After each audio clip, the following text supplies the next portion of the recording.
جی السلام علیکم، میں ہوں نظر عباس لندن سے۔ گزارش اس طرح ہے کہ ایک چھوٹی سی خبر ہے، بہت کچھ لیے ہوئے اپنے اندر۔ وہ یہ ہے کہ جی خان صاحب کو توشہ خانہ کے کیس میں ان کو وٹنس اپنے ڈیفنس میں وٹنس بلانے کی اجازت نہیں دی گئی۔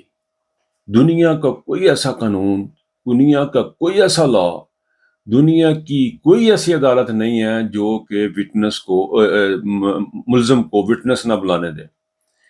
ہر جگہ پہ، ہر قانون میں، ہر جگہ پہ جو ملزم ہوتا ہے، جو جس پہ اوپر الزام لگتا ہے، اس کو پورا پورا ڈیفنس کا موقع دیا جاتا ہے۔ لیکن آپ نے کافی دنوں سے سنا ہے کہ جج دلاور نے کیا کیا کہ وکیلوں کو شٹ اپ کی کال دے، شٹ اپ کہہ دیا کہ جج کا یہ مقام نہیں ہے کہ وہ کسی بھی بندے کو شٹ اپ کہے یا ٹیمپر لوز کرے یا اپنی ویڈیوز کسی کے خلاف لگا رہا ہو تو وہ اس کے اوپر کوئی اعتراض کرے تو وہ بھی اس کو سنے۔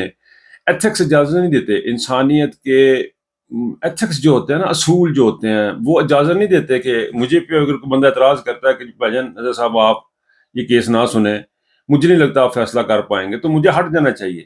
یہ ایک نارمل پریکٹس ہے ایک انسانی معاشروں میں، جہاں پہ انسان بستے ہوں، جہاں پہ جو رول آف لا ہو۔ رول آف لا تو چلو تھوڑا سا مشکل سا لفظ ہے، جہاں پہ انسان بستے ہوں، آسان لفظوں میں جہاں پہ انسان بستے ہوں، انسانیت ہو، وہاں پہ اس قسم کی باتیں نہیں ہوا کرتی۔ تو وہ ساری سٹوری آپ سنتے رہے ہیں، آپ تمام لوگوں کو پتہ ہے کہ جج دلاور نے کیا کیا حرکات کی ہیں، کیا کیا چیزیں کی ہیں، ججوں کے وکلاء کے ساتھ کس طرح پیش آیا، اور اوپر جو کورٹ میں انہوں نے ہائی کورٹ میں جو اپیل کی ہوئی ہے کہ جی ہمارا یہ اس کے اوپر اعتبار نہیں ہے، چھوٹے یہ جو نیچے جج ہے اس کے بارے میں کوئی اس کو چینج کر دیں یا کچھ لگا دیں، وہ بھی نہیں سنی جا رہی۔ تو ان تمام کا مقصد صرف یہی ہے کہ خان صاحب کو انہوں نے نکالنا ہے۔ ابھی دو چیزیں، جو دو نیوز آئی ہیں جو کہ بتا رہی ہیں کہ اب پاکستان کا، میں ویسے اس سے بات کرنے سے پہلے ایک بات ہوں، میں جب عاصم منیر صاحب کو جب میں سنتا ہوں اور جب میں نواز شریف صاحب کو دیکھتا ہوں تو مجھے لگتا ہے کہ پاکستان کا انہوں نے مکو ٹھپ دینا، انہوں نے قسم اٹھا لی ہوئی ہے، انہوں نے عہد کر لیا ہوا ہے، ان کے دماغ اس قسم کے ہیں کہ ان کو لگ رہا ہے کہ یہ عقل کل ہیں۔ جس طرح یہ قرآن پاک کی انہوں نے حوالے دیتے ہیں، فار ایگزامپل کہ جی اللہ تعالیٰ، اب قوم بھوک سے مر رہی ہے اور اگر یہ آیت ہے بھی تو یہ کون سی ریلیونسی ہے اس وقت کہ آپ یہ کہیں کہ اللہ تعالیٰ بھوک اور افلاس سے آزماتا ہے، جبکہ میں کھا رہا ہوں، میری پیٹ بھری ہوئی ہے، میرے سامنے 10 بندے بیٹھے بھوکے مر رہے ہیں اور میں ان کو کہہ رہا ہوں کہ دیکھو اللہ پاک نے صبر سے آزماتا ہے، بھوک سے اللہ تعالیٰ نے انسان کو آزماتا ہے اور خود میں کھا رہا ہوں۔ تو یہ اس قسم کی باتیں کرنے والے جو اشخاص ہوتے ہیں، جو لوگ ہوتے ہیں، یہ آپ یقین کریں یہ کچھ بھی نہیں کریں گے، یہ پاکستان میں کسی بھی قسم کی تبدیلی، کسی بھی قسم کی عوامی فلاح کا کوئی کام بالکل نہیں کریں گے۔ اور پرائم منسٹر کو دیکھیں، میں ان کے پاس بھوک اور ننگ کا ان کے حالات ہیں، وہ ہر طرف مانگتے پھر رہے ہیں اور وہ کہتے ہیں زہر کھانے کو پیسہ نہیں ہے، اور اپنے لیے وہ گاڑی منگا رہی ہیں اور بیوروکریٹس کو بھی ان کے پاس پیسے دینے کو ہیں، کیونکہ ان بیوروکریٹ سے انہوں نے ظلم کروانا ہے عوام کے اوپر، تو ان کو وہ دے رہے ہیں کہ بھی تم یہ کھاؤ اور پھر ان جو عوام ہے ان لوگوں کو جوتیاں مارو۔ تو اس قسم کی پالیسی کے ساتھ کیا آپ کو لگتا ہے کہ پاکستان کو ترقی ہوگی؟ نہیں ہوگی، انہوں نے کچھ نہیں کرنا، یہ تو دس از آؤٹ آف کوسچن۔ اور ہم جو ہے وہ بالکل خاموش ہو کے بیٹھے اور ایک دوسرے کو بتاتے ہیں کہ یار دیکھا فلاں کے ساتھ کیا ہوا، تمہارے ساتھ بھی ہو جائے گا، فلاں سے دیکھا کیا ہوگا، تمہارے ساتھ بھی ہوگا۔ آج مجھے کسی دوست نے، میں پھر وہ بات کی طرف جانا چاہتا ہوں جو مجھے امپورٹنٹ چیز ہے، لیکن اس سے پہلے یہ تو مجھے آج پھر ایک دوست ایک صاحب مجھے ملے، بڑے اچھے دوست ہیں، اور کہنے لگے کہ یہ آپ لوگ جو باتیں کرتے ہیں، انہوں نے دیکھا ارشد شریف کے ساتھ کیا ہوا، عمران ریاض کے ساتھ کیا ہوا۔ لیکن میرا یہ پوائنٹ ہے، میں اس پوائنٹ کلیئر کر کے پھر آگے چلتا ہوں۔ یہ میرا ایک پوائنٹ ہے، دیکھیں ہم جیسے لوگوں کی جن سے 50-55 سال زندگی ہو گئی ہے، ہم کتنا جی لیں گے؟ اور کہ ہم اسی طرح زندہ رہنا چاہتے ہیں؟ ہم نہیں جی سکتے سر، ہم غلامی بھی کر لیں گے تو ہم نے مر جانا، اگر ہم خاموش بھی ہو جائیں گے تو ہم نے مر جانا۔ جب ہم نے مر ہی جانا ہے تو کسی اچھی کاز کے کرتے ہوئے کیوں نہ مریں، کوئی اچھا کام کرتے ہوئے کیوں نہ مریں، کوئی جہاد کرتے ہوئے کیوں نہ مریں، جنت میں جانے کا اگر راستہ مل رہا تو کیوں نہ مرے۔ آپ یقین کریں، آپ سارے جو میری آواز سن رہے ہیں نا، اپنے سب نے مر جانا۔ اب آپ کی چوائس ہے کہ آپ نے زندگی باقی کی اپنے کیسے گزارنی، پر اینی وے میں وہ کم I'm coming back to that point۔ News تھی جی، دو نیوز تھے، چھوٹی چھوٹی لائنیں تھیں۔ ایک تو یہ کہ انہوں نے خان صاحب کی، میں اسپیچ بھی سن رہا تھا، انہوں نے جو بات کی ہے نا، یہ کہ گواہان کو نہیں پیش کرنے کی اجازت دی خان صاحب کو، دس از ویری سیریس۔ یہ بڑی کلیئر انڈیکیشن ہے کہ جب ایک بندہ ملزم ہے، مجھ کو میرے اوپر الزام لگ گیا ہے کہ میں نے کوئی غلط کام کیا اور مجھ سے نہیں پوچھنے، مجھے اجازت نہیں دے رہے. دیکھیں میرے سامنے، مجھے پتہ ہی نہیں، میرے سامنے الزام مجھ پہ لگ گئے، میرے اوپر ساری باتیں انہوں نے کر دیں. مجھے انہوں نے کہہ دی کہ رشید صاحب نے گھڑی بیچی ہے، تو میں کہتا ہوں نہیں جی حمید صاحب نے بیچی ہے. نہیں جی حمید نے نہیں بیچی، یہ حمید نے تو پوچھ لو کہ انہیں میری گھڑی بیچی کہ نہیں بیچی، تسی کہتا تو بس انہیں بھیج دی تھی.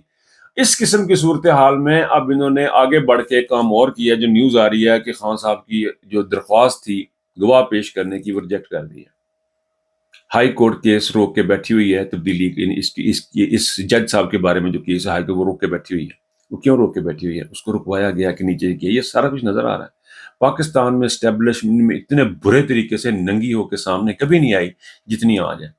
ہر طرح سے ان کی انوالومنٹ تھی، بڑے لوگوں کو پتا تھا. لیکن یہ ندیم انجم جیسے لوگوں نے، یہ ندیم انجم یقین کریں، یہ بھی ندیم انجم صاحب بھی نا، یہ بھی پاکستان کی اس وقت اوپر جو کلاس ہے اس کے اندر یہ وہ لوگ شامل ہو چکے ہیں جو کہ صرف اور صرف بربادی کریں گے پاکستان کی اپنی ذہانت کی وجہ سے. یہ بالکل بھی ان کے اندر خدا خوفی بھی نہیں ہے اور حب الوطنی بھی نہیں ہے. یہ سیلف ان کے اندر جو اپنا آپ ثابت کرنے کا جو چکر ہے کہ میں سچا ہوں، وہ پاکستان کو ڈبو رہا ہے. عاصم منیر پرائیویٹ حلقوں میں جو باتیں کر چکے ہیں اپنے جرنلوں کے ساتھ اور کمپنیز کے ساتھ، اب اس کے دباؤ میں ہے کہ میں وہ ثابت کر کے دکھاؤں گا کہ میں سچا ہوں، حالانکہ وہ سچے نہیں ہیں. اور یہ تمام جو کور کمانڈرز ہیں یہ پاکستان کی بربادی میں برابر کے شریک ہوں گے. گواہ نہ اجازت دینا خان صاحب کو. پھر ایک اور خبر آئی ہے جی، بلے کا نشان جو ہے اس کو بھی نکال دیا جائے گا، بیٹ کا نشان نکال دیں گے بیلٹ پیپر میں سے. یار آپ یعنی سب کچھ کر گزریں گے، سر کچھ کر گزریں گے. ان کا بس چلے تو آپ یقین کریں یہ قرآن پاک بدل دیں گے عمران خان کو رکوانے کے، ان کو بدلنا پڑے. ان کو اپنا پیغمبر بدل دیں گے یہ لوگ، صرف عمران خان رک جائے کس طریقے سے. یہ ہر چیز کریں گے کہ عمران خان رک جائے. آپ یقین کریں آج کے بعد میں آپ کو بتا رہا ہوں ان لوگوں سے کسی قسم کی کوئی امید نہیں ہے. اب آپ دیکھیں ہم امیدیں کن سے لگا کے بیٹھے ہیں. ہم نے امید اس عدالت سے لگائی جس عدالت نے قاضی فائز عیسیٰ کا کیس سائڈ پہ رکھ دیا کہ اب جج سے کچھ نہیں پوچھ سکتے، جج کے اوپر سوال نہیں کر سکتے. یہ ہمارے پاکستان کی عدالتیں، ان عدالتوں سے ہم رضوا، ہم عجیب و غریب قسم کی سوسائٹی بن چکے ہوئے ہیں. ہم میں سے بے شمار لوگ آج سے 15-20 سال بعد میری عمر کے جو لوگ ہیں، بے شمار لوگ اس دنیا میں نہیں ہوں گے. ہماری قبروں کو بھی کسی کو پتہ نہیں ہوگا، ہمیں جاننے والے بھی کوئی نہیں ہوں گے. ہم خدا کو مانتے ہیں لیکن ہم خدا کے پاس کیا لے کے جانا چاہ رہے ہیں؟ ہم کچھ بھی لے کے نہیں جانا چاہ رہے. ہم یہیں پہ سارا کچھ کرنا چاہ رہے ہیں. اب دیکھیں لیجسلیشن جو ہو رہی ہے پاکستان کی، یعنی میں نے اب جانا ہے تو میں نے اپنے بچوں کے لیے، مجھے پتہ لگ گیا جی کہ میرا آخری ٹائم ہے، تو میں نے اپنے بچوں کے لیے کچھ کرنا ہے. میں نے کیا کرنا ہے، میں نے لکھنا جی یہ میری پراپرٹی ہے، یہ میرے بچوں میں لڑائی نہ ہو تو یہ ان کے چلے جائے، یہ فلاں کے پاس چلے جائے، میں اس قسم کے کچھ کام کروں گا. اب ان لوگوں کو پتہ انہوں نے چلے جانا.